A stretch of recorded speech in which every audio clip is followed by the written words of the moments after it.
사무엘상 20장 11절에서 23절입니다. 오늘은 다윗의 집과 언약을 맺고 다윗의 집과 언약을 맺고 누가요? 요나단이 다윗의 집과 언약을 맺었다 이번인데 한번 봅시다. 사무엘상 20장 16절 말씀 사무엘상 20장 16절 말씀 같이 읽겠습니다. 이와 같이 요나단이 다윗의 집과 언약을 맺고 이르되 주께서 다윗의 원수들의 손에 또 이 언약을 요구하실지어다. 다윗의 집과 언약을 맺고 요나단이 다윗의 집과 언약을 맺고 했죠. 네, 요나단이 다윗의 집과 언약을 맺고. 잠깐 기도합시다. 위대하고 권위하는 하나님도 이 시간 은혜를 주시고 주행을 충만케 해주시옵소서.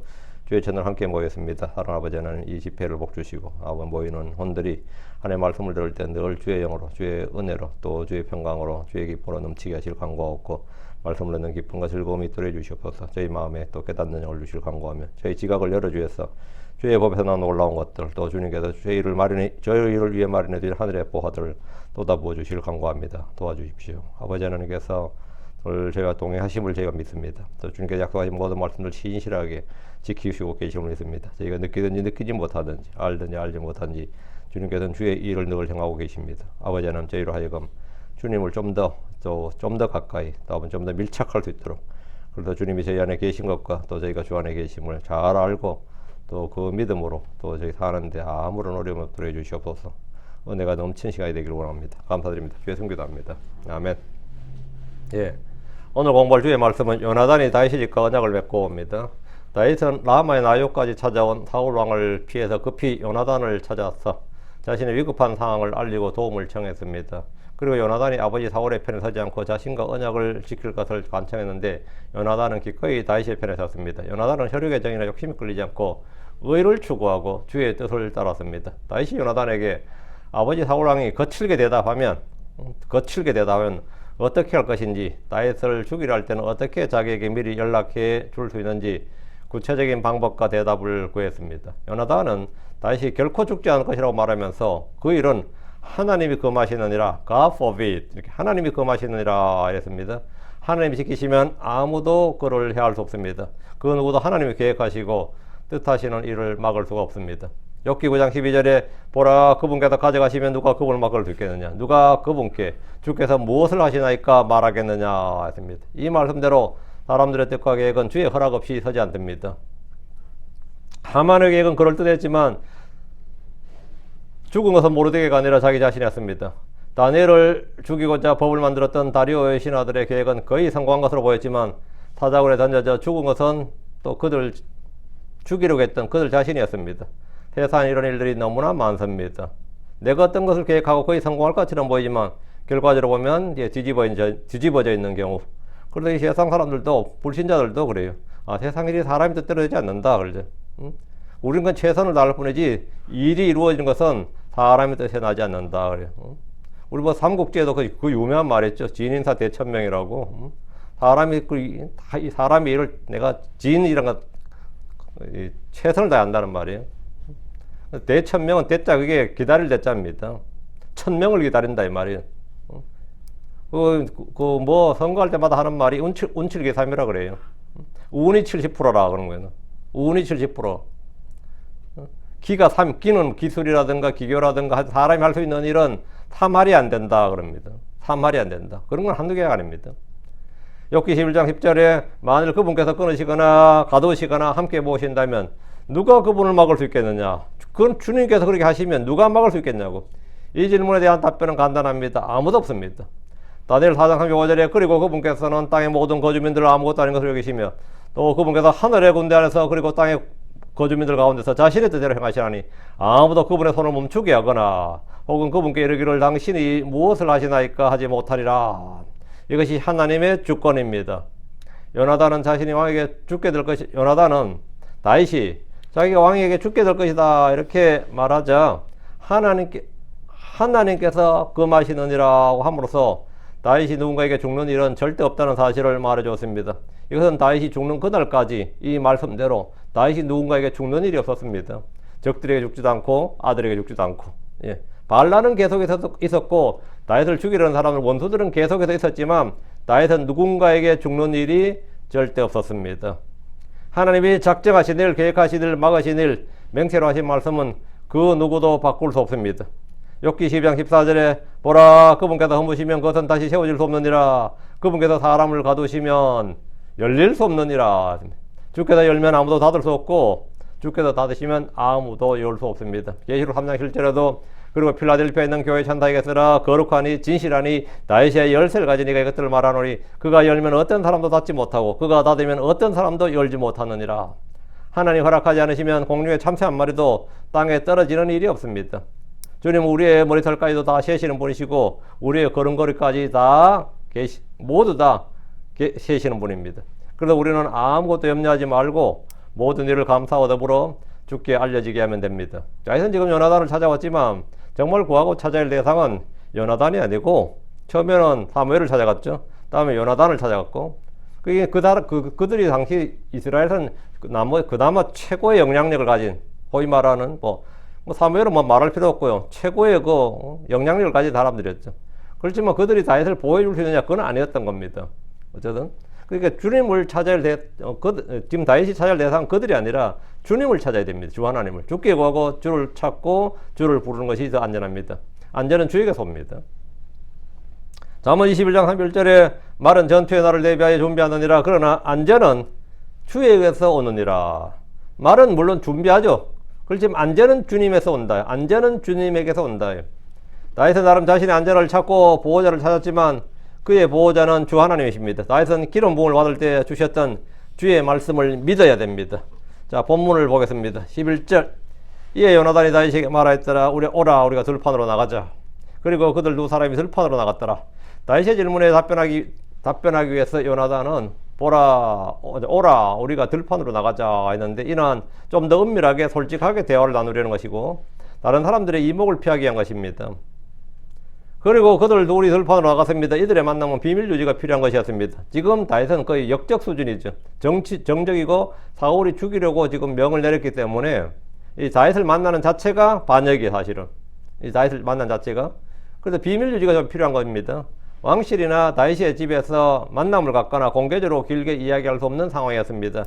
요나단은 다윗과 함께 들판으로 가서 좀 더 이 문제에 대해서 심도 있게 그리고 은밀하게 답을 줄 생각이었습니다.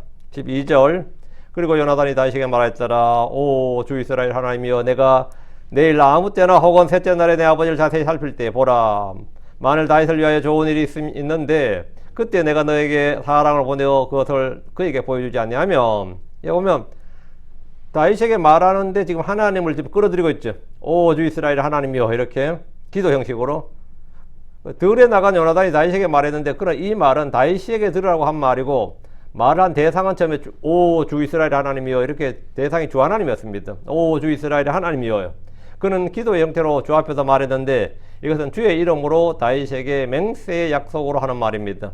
내가 내일 아무 때나 혹은 셋째 날에 내 아버지를 자세히 살필 때에 내일이 뭐죠? 매월 첫째 날 오늘 9월 1일이죠. 오늘 우리가 9월 1일인데 이게 이스라엘은 매월 1일이 월삭이에요. 월삭이란 말은 월의 삭 첫날이라고요. 월삭이 초하룻 날을 월삭이라고 해요. 초하룻 날. 우리 양력술이 우리 오늘이 9월 1일인데 이게 9월 월삭이에요. 9월 첫째 날이란 말이죠. 이 날은 이제 왕이 식탁에서 월삭은 또 규례가 있습니다. 이 만나는데 다윗이 여기 안 가겠다는 거예요. 의도적으로 빠지고 나서 거짓말 치는 거죠. 지금 자기는 베들레헴으로 가서 주님께 희생물 드린다, 희생제를 드린다. 대신에 요나단에게 좀 왕에게 잘 말해줘라 이렇게 했는데 요나단의 임무가 뭐냐면 왕의 심기를 살피는 겁니다. 왕의 명령, 왕의 계획, 왕의 뜻이 뭔지를 정확하게 살피는 거예요. 내가 내일 아무 때나 혹은 셋째 날에 내 아버지를 자세히 살필 때에 이 말은 아버지의 마음, 아버지 뜻을 사울 왕의 계획을 자세히 살핀다 이거죠. 내일은 매월 첫날로 왕의 식탁에서 함께 식사를 하는 날이고 아버지를 곁에서 자세히 살필 수 있는 날입니다. 내일 다윗은 왕의 식탁에 참석하지 않고 대신 요나단이 다윗을 위해서 알리바이를 만들어 주기로 둘이 서로 약속을 했습니다. 그렇죠? 소위 말하면 왕을 속이는 거죠. 왜? 다윗을 살려야 되니까. 그래서 알리바이를 만들어 주기로 했어요. 내일 아무 일 없이 넘어가더라도 요나단은 하루 더 아버지를 자세히 살피며 왕의 말이나 태도를 보겠다 이거예요.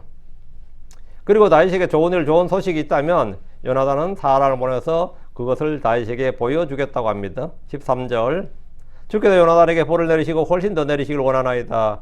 그러나 만일 내 아버지가 너에게 악을 행한 것을 기뻐하면 그때 내가 그것을 내게 보여주고 너를 보내어 내가 평안히 가게 하리라. 또 그분께서 내 아버지 함께 계셨던 같이 주께서 너와 함께 계시기를 원하노라. 만약 요나단이 다윗에게 좋은 소식이 있음에도 그것을 보여주지 않으면 주께서 요나단에게 벌을 내리시고 훨씬 더 내리시기를 원한다고 하는데, 이는 맹세의 저주로 자기를 속박하는 겁니다. 나에게 벌을 내리기를 원한다고. 주께서 요나단에게 벌을 내리시고 훨씬 더 내리시기를 원하노라. 이거 내가 한 말을 내가 안 지키면 주님이 내게 벌을 내리고 더 많이 내리시기를 원한다. 이걸 이제 저주의 맹세 또는 맹세의 저주, 말을 바꿔도 돼요. 맹세의 저주로 자기를 속박한다 이거예요. 한국 사람들은 주로 그러죠. 하늘이 두 쪽 나더라도 반드시 맹세를 지킨다. 그런 거 있잖아요. 성경에서 말하는 맹세는 이 swear라는 거예요. 맹세하고 서원. 하나님의 이름을 갖다 대면 이건 반드시 지켜야 되는 겁니다. 이건 반드시 지켜야 되고, 이거는 이제 하나님 앞에서 유효한 거죠. 그 맹세 언약이라죠. 맹세 저주. 그러니까 이 맹세를 할 때 우리나라 사람들은 그러죠. 이거 내가 안 하면 진짜 날 죽여서 좋습니다. 죽어도 좋습니다. 이런 거 하는데, 유대식으로 하면 이제 신정국가니까 당연히 하나님이 들어가는 거죠. 요나단은 죽게 벌을 받겠다고 했는데, 믿음이 있는 요나단의 입에서 이런 말이 나왔다면 이것은 충분히 신뢰할 수 있습니다. 그러나 만일 사울왕이 다윗에게 악을 행한 걸 기뻐한다면 그때도 소식을 전해줄 것이면 물론이고 그냥 떠나라는 거예요. 그냥 여기를 떠나라 이거예요. 너를 보내어 내가 평안히 가게 하리라. 이 말은 다윗이 이곳을 떠나서 안전한 곳으로 어디든지 도망하라는 겁니다. 이곳에 머물 필요가 없다고, 또 다윗이 요나단이 다윗을 잡아두는 일도 없다. 그냥 가라 이거예요. 다윗이 안전이 더 중요합니다. 이럴 경우에 다윗이 아버지 집에 가서 죽게 희생물을 들어갔다. 이 말은 뭐죠? 금방 거짓말로 드러납니다. 안 와버렸잖아요. 사흘간 간다고 그랬는데 안 돌아왔다 이거죠. 그럼 뭐죠? 요나단한테 사울이 네 말대로 하면 지금 베들레헴 갔다는데 왜 다윗이 안 돌아오냐? 이럴 수 있는데, 그럼 이제 둘 다 거짓말 한 게 드러난 거죠. 이제 사울왕을 속인 게 드러난 건데, 여기 보면 지금 13절에 또 그분께서 내 아버지 함께 계셨던 같이 주께서 너와 함께 계시기를 원하노라. 그러니까 요나단은 하나님께서 사울에게 기름을 부어서 왕이 되게 하셨고 함께 계셨습니다. 지금은 주의 영이 떠나버린 상태이긴 하지만 한동안 주께서 사울과 함께 계셨습니다. 주께서 너와 함께 계시기를 원하노라. 그러니까 요나단은 사울의 왕조가 다윗으로 옮겨간다는 사실, 그리고 이제 사울 왕조가 다윗 왕조로 이 왕국이 옮겨진다는 사실을 알았습니다.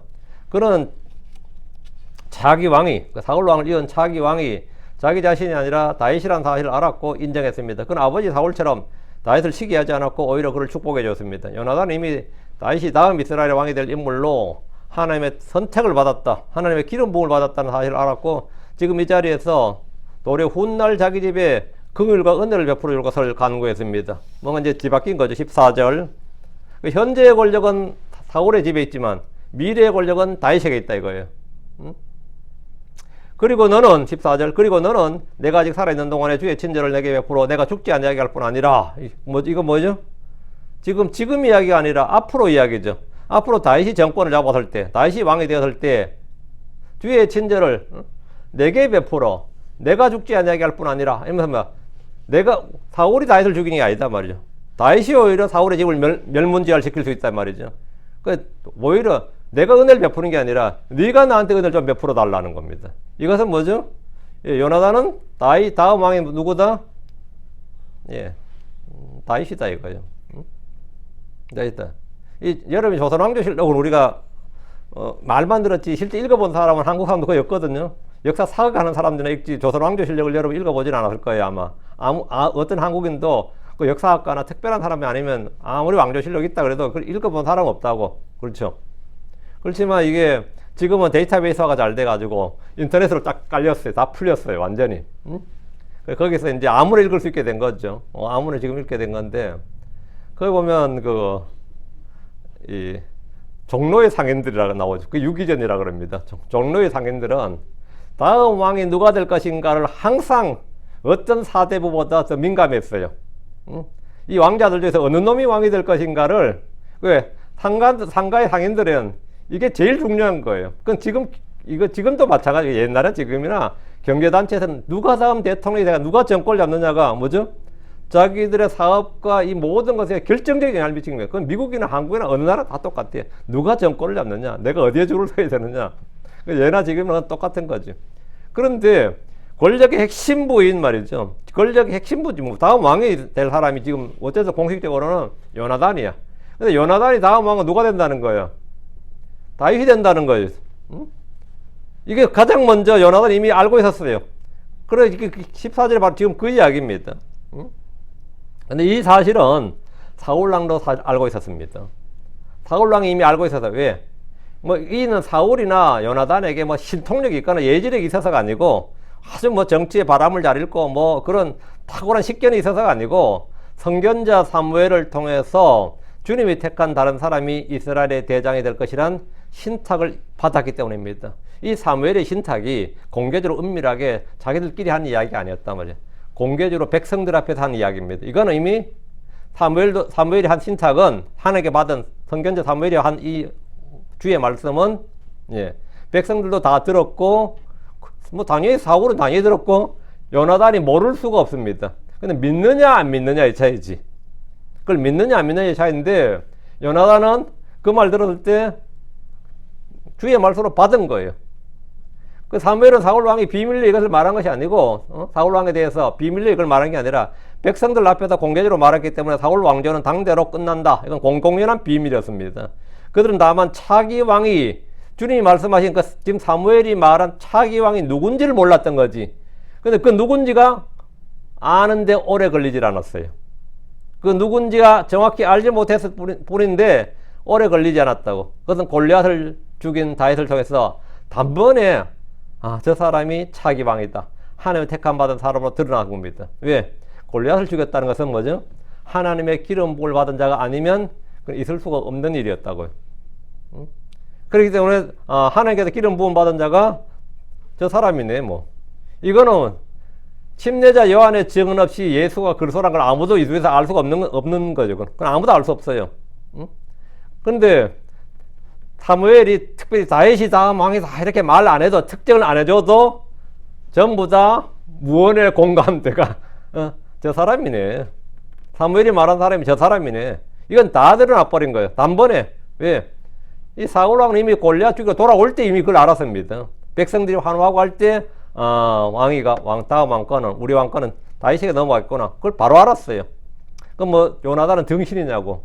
요나단 눈치가 없냐? 당연히 알죠. 믿느냐 안 믿느냐의 차이지. 백성들의 절대적 지지를 받는 것이나 그가 지혜롭고 용맹하게 행한 걸 통해서 그에게 주의 영이 있다는 사실은 사람들에게 쉽게 드러났습니다. 다윗은 뭐가 있는 사람? 주의 영이 있는 사람. 저 사람만의 주의 영이 있고 주의 영이 거하는 사람. 금방 드러났습니다. 이건 요셉도 그랬고 다니엘도 그랬고 주의 영이 있는 사람. 뭐 야곱도 마찬가지였고. 다 주의 영이 있는 사람, 주님이 함께하는 사람이라는 건 그냥 드러났다고.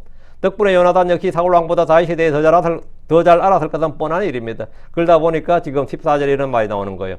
그리고 너는 내가 아직 살아있는 동안에, 지금 살아있는 동안에 이 말은 뭐죠? 그리고 너는 내가 아직 살아있는 동안에 주의 친절을 내게 베풀어 내가 죽지 아니하게 할 뿐 아니라 다윗이 요나단에게 간청해야 할 것은 이 다윗이 요나단에게 간청해야 될 것 같은 말을 지금 요나단이 다윗에게 하는데 자기를 살려달라는 거죠. 한마디로. 지금 죽음의 위기에 놓인 사람 누구예요? 다윗이잖아. 근데 반대로 요나단이 뭡니까? 다윗에게 네가 날 살려달라는 겁니다. 다윗은 안 죽는다고.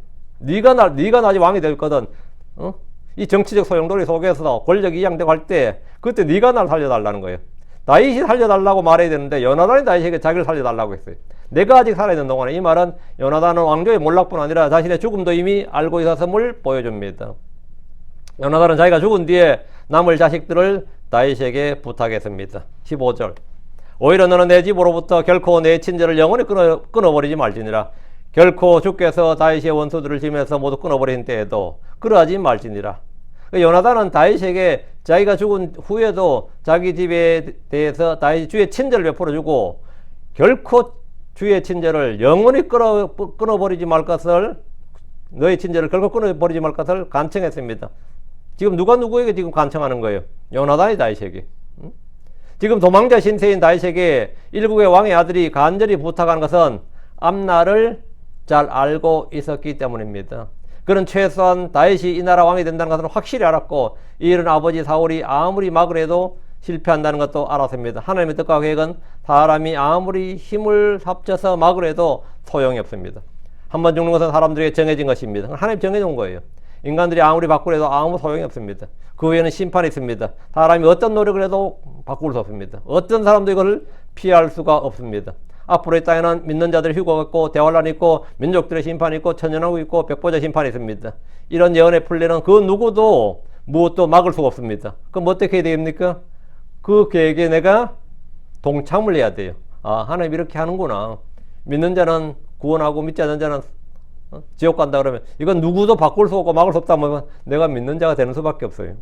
내가 믿는 자가 되는 수밖에 없다고. 내가 예수를 믿어야 된다고. 이걸 바꾸려고 하느니 내가 차라리 예수 믿는 게 훨씬 더 안전하고 빠른 길이다 말이죠. 그 다윗을 왕이 되지 않게 막으려고 애쓰니보단 차라리 뭡니까? 네 왕이 됐을 때 나 좀 살려달라가 훨씬 더 대세에 순응한 일이고 하나님 뜻에 동참한 일이다 이 말이에요. 이거 막으려고 해봐야 소용없다고. 우리는 말씀을 듣고 믿을 뿐입니다. 그리고 주의 뜻이 속히 이 땅에서 이루어지기를 간절히 소망합니다. 예언은 하나님이 미리 계획하신 뜻과 계획에 따라서 이루어질 이루어질 것을 그분의 예언자들과 사도를 통해서 말씀해 주신 겁니다. 그럼 듣고 믿는 게 전부예요. 다시 15절. 결코 주께서 다윗의 원수들을 지면서 모두 끊어버린 때에도 그리하지 말지니라. 결코 그리하지 말지니라. 결코 하고 나서 콧말 닦여야 돼. 주께서 다윗의 원수들을 지면서 모두 끊어버리신 때에도 결코 그리하지 말지니라. 은혜 베푸기를 우리 집에 우리에게 긍휼을 내 친제를 끊어버리지 말라. 영원히 끊어지 말라. 그 요나단은 다윗이 왕이 될 때 있게 될 반대자들을 모두 숙청하고 정적들을 다 제거하더라도 요나단의 집안에서는 그렇게 하지 말라는 강력한 요구를 했습니다. 왕족과에서 정권이 바뀌면 이전 정권의 왕족들과 귀족들은 거의 다 죽임을 당하고 몰락합니다. 그것이 권력의 속성입니다. 한번 여러분도 간단하게 한번 생각해 보세요. 조선이 세워졌을 때 고려 왕씨들이 어떻게 되나 생각해 보세요. 왕씨가 진짜 다 왕건의 자손이 왕씨가 아니에요. 그 사성 정책이라 그래서 사가 이게 베풀 사자입니다. 성을 내려준다는 거예요. 왕실을 막 내려주는 겁니다. 공신들에게 왕실을 막 내려줘요. 그럼 왕가의 성을 내가 받을 수 있어. 그러면 제가 윤씨라도 받은 성이 왕씨가 되는 거예요. 그 고려의 왕씨들은 대부분 다 그런 왕씨들입니다. 진짜 왕건의 자손이라서 왕씨가 아니라 이 사성 정책이라서 성을 내려줬다고. 여러분이 사약 내린다 그러죠. 사약할 때 사자가 죽을 사자 아닙니다. 사약할 때 사자가 내릴 사자, 베풀 사자예요. 약을 베풀어준다. 그게 사약이에요. 그 사실 우리 사약이 아니라 사약이죠. 그 사약을 들고 가는 겁니다. 그 사약이 주로 독이지. 그 사약이 주로 뭡니까? 뭐 건강에 좋거나 아니면 뭐 사람 살리는 약이 아니라 왕이 내려주는 사약, 왕이 신하에게 내려주는 약인데 죄수들에 내려주는 그거는 비상이라든가 이런 걸 집어넣어가지고 죽게 한다고 해서 사약이지. 여러분이 뭐 사약, 우리는 사자를 제일 짧게 해서 사약을 받아라 그러잖아요. 죽을 사자 써서 사약인데 죽을 사자 아니에요. 이게 사약입니다. 본래 정확하게. 사약을, 그러니까 왕이 그래서 절을 하는 겁니다. 그 앞에서. 뭐 죽을 사자라면 절을 할 일이 뭐 있어. 왕이 내려준 약이니라 하니까 감사합니다 하고 절 세 번인가 몇 번 하고 나서 마시고 죽잖아요. 그게 사약이 사약. 응? 예. 그런 거죠. 예. 뭐 우리가 뭐 그런 건데 이게 지금 여기서 요나단은 지금 뭐냐? 다윗이 왕이 되면 다 죽인단 말이죠. 당연하겠죠. 그럼 사울의 집안에는 뭡니까? 구족을 멸해야지. 잔존 세력을 완전히 멸해야 된단 말이에요. 완전히. 그 요나단은 다윗이 왕이 될 때 당연히 그 반대자들이라든가 아니면 이전 뭐 정권이라든가 이걸 다 제거할 때 말이죠. 요나단의 집안에는 그렇게 하지 말 것을 강력하게 요구했습니다. 사실 이게 좀 어려운 일입니다. 요나단의 집안은 어떻게 제거를 안 해요? 구족이 아니라 삼족도 아니고 집계인데 왕족 국가에서 정권이 바뀌면 이전 정권의 왕족들과 귀족들은 거의 다 죽임을 당하고 몰락을 합니다. 우리나라도 뭐 간단하잖아요. 한번 그 정권 바뀔 때보다 왕조가 안 바뀌어도 말이죠. 정권 바뀔 때 완전 몰살을 시키잖아요. 그것이 권력의 속성입니다. 요나단은 지금 다윗이 권력을 잡고 왕이 될 그런 상황을 염두에 두고 이런 부탁을 했습니다. 지금 현재 살아있는 권력은 사울에게 있지만 미래 권력은 다 다윗에게 있음을 정확히 알기 때문에 미리 이런 말을 할 수 있는 겁니다. 16절입니다. 이와 같이 요나단이 다윗의 집과 언약을 맺었고 말하였더라. 주께서 다윗의 원수들의 손에서도 그것을 요구하실지어다. 요나단은 자기를 지켜달라고 부탁하러 온 다윗에게 도리어 자기가 죽은 후에 자기 집안에 친절을 베풀어 줄 것을 부탁했습니다. 이와 같이 요나단이 다윗의 집과 언약을 맺었고, 요나단은 사울 왕으로부터 다윗을 보호해주고 필요한 정보를 속히 제공해주는 대신에 다윗은 훗날 왕이 되면 요나단의 집 후손들에게 긍휼과 친절을 베푸는 것으로 이 둘의 언약이 체결되었습니다. 언약을 맺었다는 것은 서로에게 약속했다는 겁니다. 그 언약의 관계가 됐다 이 말이죠. 이들은 따로 계약서를 작성하라 법적으로 공증을 하지 않았지만 서로 간에 언약이 체결되었습니다. 언약의 핵심은 뭡니까? 신뢰예요. 신뢰라고. 그 나를 믿으시오 이거란 말이죠. 아무리 뭐 합의를 하고 합의문 작성하고 그 종이 쪼가리가 별거 아닙니다. 사람이 안 지켜버리면 아무것도 아니에요. 그 서로 간에 신뢰가 있어야 되는 거지. 이 종이가 어떤 조약문이 국가 간에도 마찬가지고요. 국가 간의 공문서 그거 뭐 사실 필요 없습니다. 그냥 나중에 그 명분이 되게 하려는 것이지. 어쨌든 언약이 체결되었는데 주의 이름으로 한 맹세 언약은 어떤 법적인 문서보다 더 강력한 효력을 지니는데 이는 주께서 그 언약의 증인이시기 때문입니다. 우리가 하는 많은 약속들이 단지 둘만의 약속이 아니라 주님이 증인이 되는 경우가 많이 있습니다. 무지와 불신으로 진리를 알지 못하는 거짓말을 할 수도 있지만 자기가 한 말을 어기는 것, 약속을 어기는 것은 거짓말입니다. 사람들의 정혼이나 결혼식에서 하는 혼인 언약도 주례사와 하객들 앞에서만 하는 언약이 아닙니다. 주께서 증인, 그들만 증인되는 게 주님이 증인이 되시는 겁니다. 성경은 모든 사람이 거짓말쟁이요 사람의 마음이 모든 것보다 거짓되다고 합니다. 사람의 마음은 어려서부터 그 생각하는 것과 상상하는 것이 항상 악할 뿐이라고 합니다. 그러나 우리는 크리스천들로서 사랑을 해서 진리를 말해야 됩니다. 골로새서 3장 9절에 서로 거짓말하지 말라. 이는 너희가 옛사람과 그의 행위들을 벗어버리기 때문이라. 야고보서 3장 14절에도 그러나 만일 너희가 너희 마음속에 독한 시기와 다툼을 가졌다면 자랑하지 말고 진리를 거슬러 거짓말하지 말라 합니다. 17절 그리고 요나단이 다윗에게 다시 맹세하게 하였으니 이는 그가 그를 사랑함이 마치 자기 자신의 혼을 사랑한 것과 같았기 때문이더라. 그 요나단이 지금 다윗을 들러 가자고 해놓고 뭡니까? 이렇게 다시 맹세하게 했다. 요나단이 지금 다윗에게 막 간청을 나고 언약을 맺고 이러는 거예요. 지금 요나단은 이미 다윗과 언약을 맺었지만 다윗에게 다시 한번 맹세하라 이거예요. 맹세를 다시 한번 하는 것은 뭐냐? 그 맹세를 확증하는 겁니다. 두 번 할 때는 그건 확증하는 거예요. 요나단은 오늘 다윗과 헤어지면 다시 만날 수 없을 것이고 평생에 다시 만날 일이 없을 것이고 이제 더 이상 다윗을 볼 수 없을 것이라고 생각을 했던 것 같습니다. 이걸 진짜 이제 예감하고 있어요. 다시 전하면 뭡니까? 다시 돌아올 때는 뭐죠? 왕으로 돌아오면 자기 집은 망한 거예요. 자기도 이제 내 평생에 다시 다윗을 볼 일이 없다는 거 지금. 이걸 지금 여기서 본 거의 요나단이 그 예언자 수준이에요 보면. 요나단은 오늘 다윗과 헤어지면 다시 만날 수 없단 말이에요. 그가 다시 맹세하게 한 것은 이유가 있는데 이는 그가 그를 사랑함이 마치 자기 자신의 혼을 사랑한 것 같았기 때문이더라. 다윗에 대한 요나단의 사랑은 처음 만난 그날부터 시작되었습니다. 사무엘상 18장 1절에 그리고 이런 일이 있었으니 다윗이 사울에게 말하기를 마쳤을 때 요나단의 혼이 다윗의 혼과 굳게 결합되었더라. 이에 요나단이 그를 자기 자신의 혼같이 사랑하였더라. 이미 앞에 이게 나오죠. 그래 자기 자신의 혼을 사랑한 것 같이 이게 두 번 나온다고요. 18장에 한번, 지금 여기 본문에 한번, 20장에 한번. 다윗도 요나단의 이런 사랑을 인정했어요. 그건 잘 알았습니다. 그런 요나단이 죽었다는 소식을 들었을 때 이 말하죠. 사무엘하 1장 26절에 내가 너로 인하여 괴로워하노라. 내 형제 요나단이여 내가 내게 큰 기쁨을 주었으며 내게 너의 사랑은 놀라워서 여인들의 사랑을 능가했도다. 여기 보면 내게 너의 사랑은, 나를 향한 너의 사랑은 여인들의 사랑보다 뭐하다? 능가했다고. 그런 사랑이었다. 여인들의 사랑을 능가했도다. 이렇게 애갈지어서 노래했습니다. 요나단이 다윗을 이렇게 사랑했던 것은 다윗과 같은 믿음, 같은 영을 지녔기 때문입니다. 형제 사랑은 육신에서 나오는 것이 아니라 믿음에서 나옵니다. 사랑은 믿음과 마찬가지로 성령의 선물이요 성령의 열매입니다. 성경이 우리에게 내 이웃을 내 자신같이 사랑하라. 형제를 사랑하라고 하는데 이는 주 하나님을 사랑할 때 가능합니다. 내가 하나님을 사랑하면 형제 사랑이 가능하다고. 하나님으로부터 받은 사랑이 있어야지 형제 사랑이 가능해요. 그 땅에 물 가득하게 하려면 어떻게 합니까? 하늘에서 비가 내리면 간단해요. 하늘에서 비가 내리면 땅은 저절로 온 땅은 물로 적습니다. 그 하늘로부터 물이 이렇게 내리면 그 물은 땅에 떨어지는 순간에 옆으로 퍼지는 거예요. 내가 하나님보다 사랑을 받으면 이웃 사랑, 형제 사랑으로 자연스럽게 되는 거예요. 그건 자연스러운 거예요.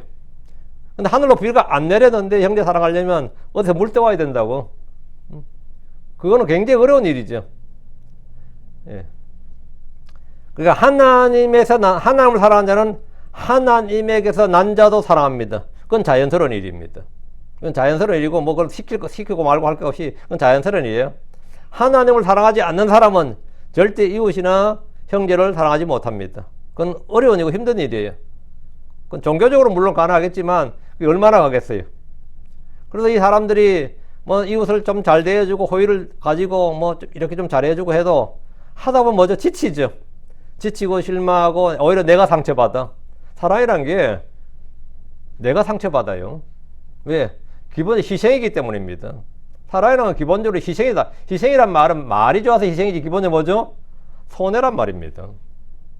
사랑은 하면 손해를 보는 거예요. 손해를 보고 피해를 당하는 거라고. 근데 사람 본성이 피해 보고 싶어요? 손해 보고 싶으냐고. 아무도 육신은 그렇지 않습니다. 그거는 위로부터 공급이 없으면 그거는 견딜 수가 없는 일이에요. 내가 그렇게 잘해줬는데 아니면 그렇게까지는 뭐 내가 아니더라도 그래서 어느 정도 잘해줬는데 이 인간이 하는 짓이 뭐냐? 배신 때리네. 은혜를 모르네 싶을 때 어때요? 기분이 좋아 나빠? 나쁘지. 그건 내 마음에도 굉장한 상처가 돼요. 응?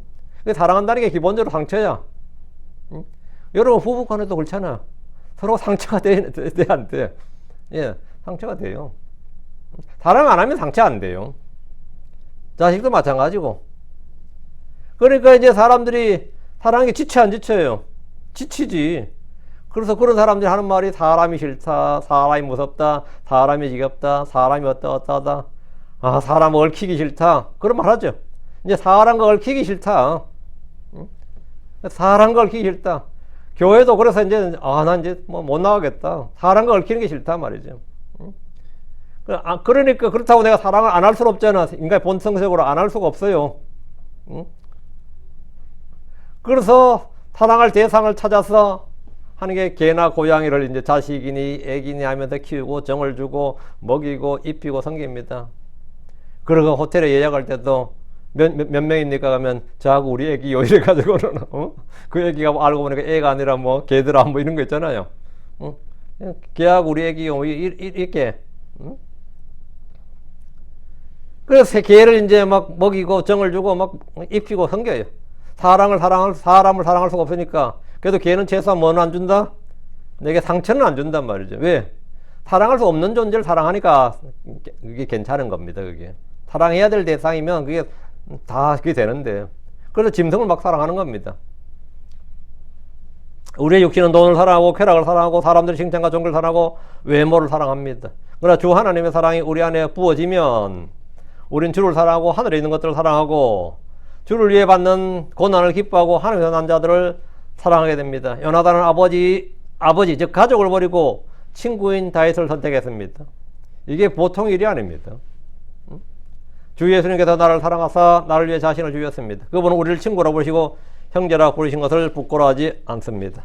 18절 그때 요나단이 다윗에게 말하였더라. 내일은 세 달이니라. 그리고 사람들이 너를 찾으리니 이는 내 자리가 비게 될 것이기 때문이라.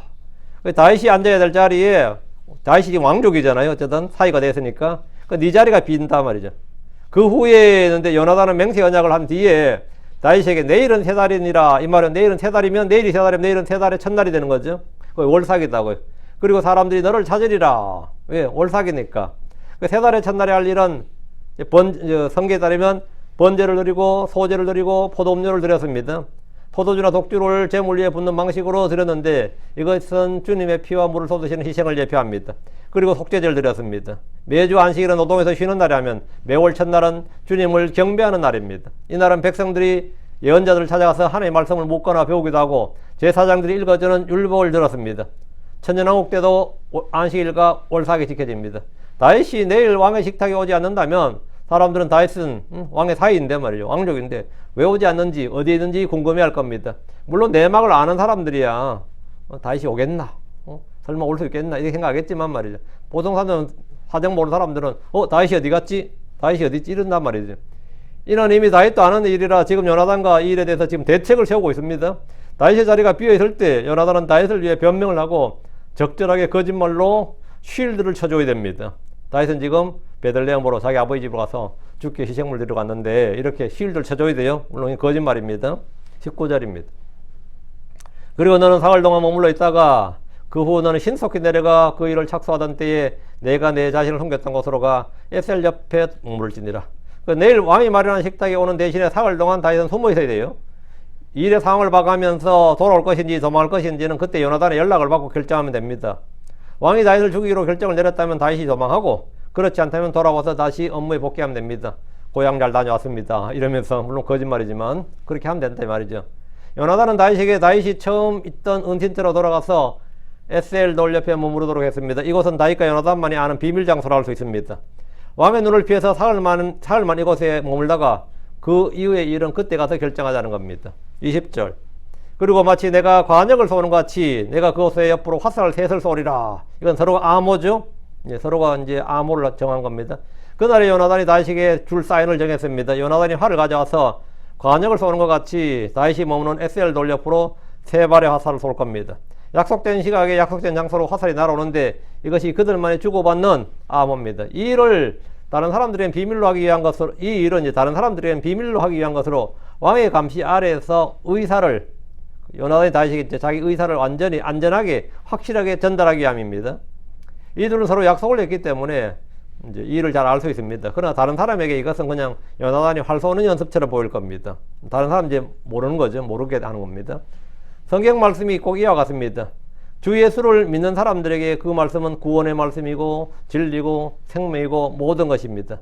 하나님 우리에게 미리 주신 약속 언약의 말씀이기 때문입니다. 그 속에 주님의 뜻과 계획이 있습니다. 그러나 다른 사람에게는 요나단의 활이 뭐냐 그냥 활 쏘는 연습처럼 보이는 거지. 성경이 그냥 종교경전으로만 보이는 겁니다. 그 유대인들이 믿던 기독교인들이 믿는 그 종교경전 중에 여러 성경 여러 책들 중에 하나로 그냥 보일 뿐입니다. 그러나 하나님의 이 믿는 언약의 백성들에게 이 말씀 뭐죠? 그냥 하나님의 영감 있는 말씀이에요. 이 말씀은 언약의 관계에 있는 사람, 믿는 당사자들끼리만 서로 그 뜻을 알고 통하는 겁니다. 그 성경 말씀이 그런 겁니다. 예. 이 하나님은 자신의 은밀한 일들, 신비들, 뜻과 계획을 미리 말씀해 주지 않고서는 행하지 않습니다. 아모스 3장 7절에 확실히 주 하나님은 자신의 은밀한 일을 자신의 종 예언자들에게 계시하지 아니하고는 아무것도 행하지 아니하느니라 했습니다. 그래서 지금 우리가 해야 될 일은 예언의 말씀들의 주의를 기울이는 겁니다. 그것이 가장 잘한 일입니다. 21절. 또 보라, 내가 한 아이를 보내며 말하리라. 가서 화살들을 찾으라. 만약 내가 일부러 그 아이에게 보라, 화살들이 내 이편에 있으니 그것들을 집으라 말하거든 그때 너는 올지니라. 이건 이제 좋은 사인이죠. 이는 주께서 살아계신 한 내게 평강이 있으며 아무런 해가 없기 때문이니라. 요나단이 화살 3발을 쏘고 한 아이를 보내면서 말할 겁니다. 가서 화살들을 찾으라. 요나단은 화살들을 찾으라고 명하면서 다윗에게 암호를 보낸 겁니다. 이때 하는 말은 다윗만 알아듣는 말이에요. 다윗만 알아듣는 말입니다. 보라, 화살들이 내 이편에 있으니 그것들을 집으라. 이렇게 잡으라. 그러면 다윗은 돌아오면 돼요. 이 문제는 요나단의 선에서 잘 해결된 것이고 사울 왕도 다윗을 죽이려 하지 않는다는 겁니다. 그때 너는 올지니라. 요나단이 다윗에게 오라, 다시 돌아오라는 신호죠. 지금 다윗은 자기 아버지 집에 가서 주께 희생물을 드리러 간 것으로 거짓말 해둔 상태이기 때문에 집에 다녀온 것처럼 돌아와야 됩니다. 그래서 3일 이렇게 해놓은 거예요. 아무도 모르게 자연스럽게 왕국으로 귀환하면 됩니다. 이는 주께서 살아계시는 한 내게 평강이 있으며 아무런 해가 없기 때문이니라. 요나단이 안전을 담보하는 말입니다. 이틀간 왕을 잘 살펴봤더니만 괜찮다, 안전하다 이거예요. 다윗은 요나단이 외치는 말을 들을 때 자연스럽게 자기 집으로 돌아와서 다시 왕실로 출근하고 왕이 준 업무를 수행하면 됩니다. 다윗에게 아무런 해가 없을 것이기 때문입니다. 왕이 창을 던져서 사울을 죽이려 했고 라마의 나요새까지 군대를 보냈고 자신 왕이 직접 친정을 할 정도로 왔는데 뭐 이런 개소리가 있나 싶을 거 아니에요. 응? 근데 어떻게 이런 생각을 할 수가 있을까? 더 이상 왕이 다윗을 죽이지 않을 것이다. 이렇게 생각할 수가 있을까? 이거는 요나단과 다윗이 이 세상 물정을 모르고 세상을 사람을 몰라도 너무 모르는 것이 아니고 어떤 면에서 이런 발상 자체가 좀 순진하게 그지 없는데 이런 기대를 왜 하느냐 이거죠. 사울 왕이 마음이 핵박해가지고 며칠 사이에 이제 다윗을 더 이상 죽이지 않으리라. 이거는 왜 이런 발상을, 이런 가능성을 조금이라도 열어뒀느냐 하면, 왜 그래요? 라마에 갔다가, 나요새 사울이 갔다가 뭡니까? 하루 종일 예언했다. 주의 영이 다시 사울에게 임했다는 소식 때문입니다. 라마에 나요새 갔다가 사울이 어떻게 됐다고요? 라마에서 나요까지 가는 길에 보소 주의 영을 받아서 사울도 예언자들 속에 있느냐고 처음에 주의 영을 받았던 것처럼 다시 하나님의 영이 그에게 임했단 말이죠. 그럼 그건 뭐 쫙 퍼진 이야기지. 이번에도 똑같은 일이 있었단 말이죠. 그래서 분명히 사울 왕을 떠났던 그 주의 영이 다시 사울에게 임했고, 다시 사울이 예전 처음처럼 뭐다? 예언을 했단 말이죠. 그리고 그날 하여튼 들어누워, 벌거벗고 들어누워 자긴 했지만, 하여튼 그런 일이 있었다면 하루 동안 주의 영이 임해가지고 사람이 변했다. 다른 사람으로 변했을 것이란 그런 기대를 사울과 다윗이 한 거예요. 사울이 그렇게 됐으니까 요나단과 다윗이 사울이 그렇게 변했을 수 있다는 그런 기대를 한 거지. 다시 주의 영이 임했으니까. 그 라마의 나요새 다녀온 사울은 다른 사람이 되었을 수도 있다는 생각을 하게 된 것은 뭐 무리는 아니죠. 왕이 다시 주의 영을 받았으면 딴 사람이 됐을 수도 있겠구나, 새 사람이 되었을 수도 있겠구나 했는데, 또 이게 이 성령을 몇 번 받아도 안 되는 사람 안 돼요. 또 이게 성령을 몇 번 받아도 또 안 되는 사람 안 돼요. 근데 보통은 말이죠, 주의 영을 받은 사람은 생각과 마음의 변화를 받습니다. 놀라운 체험만 해도 뭐 성령 체험했다는 사람도 있죠. 그런 사람 중에서 변화받은 사람 많아요. 딴 사람이 되고 이전까지는 어떻게 했는지 몰라도 그 다음부터는 뭐 교회도 잘 나오고 성경 안 읽던 성경도 막 읽고 기도도 막 몇 시간씩 하고 이런 사람 많습니다. 실제로 이상한 체험에도 막 그런 사람 많아요. 나 성령 받았다 그러면서. 그렇다면 라마의 나요새에서 돌아온 사울은 이전과 다른 사람이 되어서 다윗에 대한 적대감이나 미움이나 시기나 분노나 열등감 등을 모두 극복하고 화평을 구할 수 있을 겁니다. 그러나 지금은 아무도 알 수는 없어. 요나단도 그런 기대는 하지만 확인해 봐야 되죠. 그건 내일 모레 가봐야 하는 거고. 그러니까 만약 이제 일반의 기대는 하고 있는 거예요. 만약 그렇다면 너는 이제 돌아오면 되는 거예요. 성령을 받아도 변화가 없는 사람은 전자 변화가 없다. 이런 거죠. 도망가야 되는 거죠. 지금 그 이야기죠. 22절.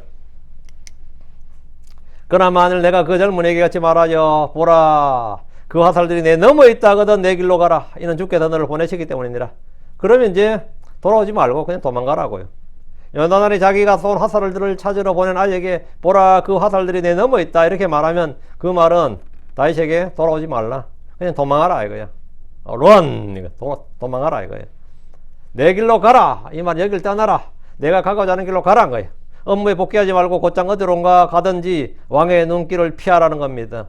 그럼 전국적으로 다윗에 대한 수배령이 떨어질 겁니다. 다윗의 목에 현상금이 걸릴 겁니다. 다윗을 보았다고 제보하는 자나 그리고 그를 잡는 자에게 보상을 주겠다고 할 수 있습니다. 다윗은 이제 사울이 죽을 때까지 도망을 다녀야 하는데 그 기간은 알 수 없습니다. 분명한 것은 다윗이 차기 이스라엘의 왕으로 내정되어 있다는 겁니다. 이걸 언제인지는 모르지만 왕은 분명하고 이제 왕이 언제 오를지는 시간 문제고, 그렇죠? 그건 시간 문제예요. 그건 내 길로 가라, 이는 주께서 너를 보내셨기 때문이라. 다윗이 떠나는 것은 요나단의 결정이나 허락이 아니고 다윗의 개인적인 판단에 따른 것이 아니라 주님께서 허락하신 일이란 겁니다. 요나단은 다윗에게 일어나는 이 일들이 모두 주님으로부터 비롯된 것임을 인지하고 인정하고 있습니다. 우리에게 일어나는 일이 우연인 것처럼 보여도 그것은 주님으로부터 비롯된 것임을 알면 평안이 옵니다. 이 모든 일이 다 주님으로부터 비롯되었다 이거예요. 요나단의 말은 다윗에게 큰 위로와 확신을 주는 성도의 위로였습니다. 요나단이 가라잖아요. 이건 주님께서 너를 보내셨다 하면 뭐 진짜 큰 위로를 받는 거죠. 이 3절, 그리고 너와 내가 말한 그 일에 관하여는 보라, 주께서 너와 나 사이에 영원토록 계시리라. 주님이 뭐가 된다? 증인이시다 이거예요. 주님이 증인이시다. 요나단은 다윗에게 날 서로 맹세한 것과 이 일을 계획하는 일에 대해 보라, 주께서 너와 나 사이에 영원토록 계시리라고 했습니다. 이들이 한 약속은 주님 앞에서 한 것이요 주의 이름으로 한 것으로 맹세 언약이란 말입니다. 요나단은 다윗을 아버지께 팔 생각이 없었고 그에게 조금이라도 해가 되는 일을 하려 하지 않았습니다. 요나단은 다윗을 자기 혼같이 사랑했습니다. 지금까지 우리 중에 아무도 자기 육체를 미워한 적이 없고 그것을 양육하고 소중히 여기듯이 요나단은 다윗을 자기 혼처럼 사랑했는데, 사랑은 시기하지 않습니다. 사랑은 물에 행하지 않습니다. 자기 것을 추구하지 않습니다. 악을 행하지 않습니다. 불법을 기뻐하지 않습니다. 사랑은 자기 형제를 위해서 자기 생명을 내놓습니다. 지금 요나단이 보여준 사랑이 바로 그런 것이었습니다. 자기 육체를 아끼듯이가 아니라 자기 혼처럼 사랑했다니까 얼마나 더 뛰어난 사랑이에요. 그는 구약 속에서 신약의 크리스천들에게 참사랑, 진정한 이웃사랑, 형제사랑이 무엇인지를 보여주고 있습니다. 우리는 이웃을 내 자신같이 내 몸같이 사랑하라 이런 명령을 받았는데 구약에서 그 사랑을 실천했던 요나단은 다윗을 자기 혼과 같이 사랑했습니다. 자기 혼과 같이 사랑했다. 그리고 이 사랑이 어떻게 가능했느냐? 요나단이 엄청난 인품과 인격이 뛰어나서 엄청난 고행과 수련을 통해서 아닙니다. 하나님을 사랑했기 때문입니다. 하나님을 사랑했고 하나님의 명, 같은 믿음의 명을 지녔기 때문입니다. 하나님을 사랑하는 자는 당연히 하늘에서 난 자도 사랑합니다. 그럼 사울 왕은 왜 다윗을 그렇게 미워했느냐? 예, 하나님의 영이 떠나고 주로부터는 악한 영이 그에게 임했기 때문입니다. 예, 그렇기 때문에 그런 겁니다. 그러니까 우리 사랑의 문제는 뭐다? 하나님과의 관계 문제다. 내가 내 이웃을 사랑하는 것이나 교회 형제를 사랑하는 것은 전부 다 뭐의 문제다? 나와 하나님과의 문제예요. 응? 내가 뭐 그 형제가 어떠고 그 목사가 어떠고 뭐 그 교회가 어쩌고 저쩌고 말도 많지. 사실은 전부 다 그거 아닙니다. 그건 눈에 보이는 표면적인 문제고 모두 나와 하나님과의 문제입니다. 나의 하나님과의 문제. 그건 뭐 당연한 이야기죠. 그러니까 여러분이 하나님을 얼마나 사랑하느냐는 뭘로 드러난다? 비가 얼마나 내렸느냐는 땅에 있는 물 보고 아는 겁니다. 하늘 보고 아는 거 아닙니다. 땅에 얼마나 물이 고였는지를 보고 비가 얼마나 내렸는지를 아는 겁니다. 마찬가지로 이웃을, 형제를 얼마나 사랑하는지를 보고 그 사람이 하나님의 사랑을 얼마나 받았는지, 하나님의 사랑이 그에게 얼마나 임했는지를 우리는 아는 겁니다. 그 사람이 얼마나 성령이 충만한지를 아는 거예요. 그건 뭐 당연한 겁니다. 당연한 거지. 근데 땅에 지금 물이 하나도 없는데 간밤에 비가 많이 내렸어요. 그러면 돌았나 싶죠. 안 그렇겠어요? 내가 이웃을 사랑하지 않고 형제를 사랑하지 않는데 저 사람들 하나님 사랑을 많이 받았어. 그 헛소리입니다. 그거 거짓말이에요. 그건 거짓말입니다. 말이 안 되는 겁니다. 자, 그래서 요나단은 다윗을 얼마나 사랑했느냐. 예. 뭐 우리가 그냥 보면 알지. 그 말로 아는 게 아닙니다. 요나단이 한 행위를 보면 알지. 자, 기도합시다. 우리도 피차 서로 뜨겁게 사랑합시다. 예. 이제 거룩한 주 하나님 감사합니다. 하나님 오늘도 주의 말씀을 선포했습니다. 선포된 모든 말씀들이 성도들 안에 잘 전달되게 하시고 또 듣는 모든 분들이 믿음으로 말씀을 받아서 마음에 간직하게 해주시옵소서. 저희도 주께서 명령하신 새 명령을 저희가 받습니다. 이것이 무거운 것도 아니고 어려운 것도 아니고 힘든 것도 아닙니다.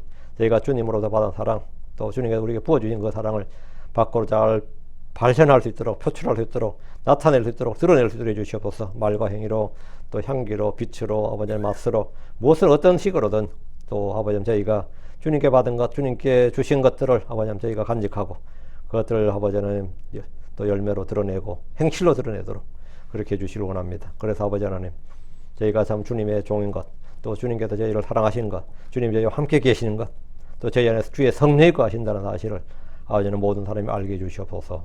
또 저희가 그런 것들에 정리되고 그거를 체험한 사람들로서 또 그런 것을 선포할 수 있도록 해주시옵소서. 사랑 아버지 하나님 저희가 믿음으로 행하고 사랑으로 살기를 원합니다. 도와주십시오. 감사드립니다. 주의 성기도합니다. 아멘. 아멘.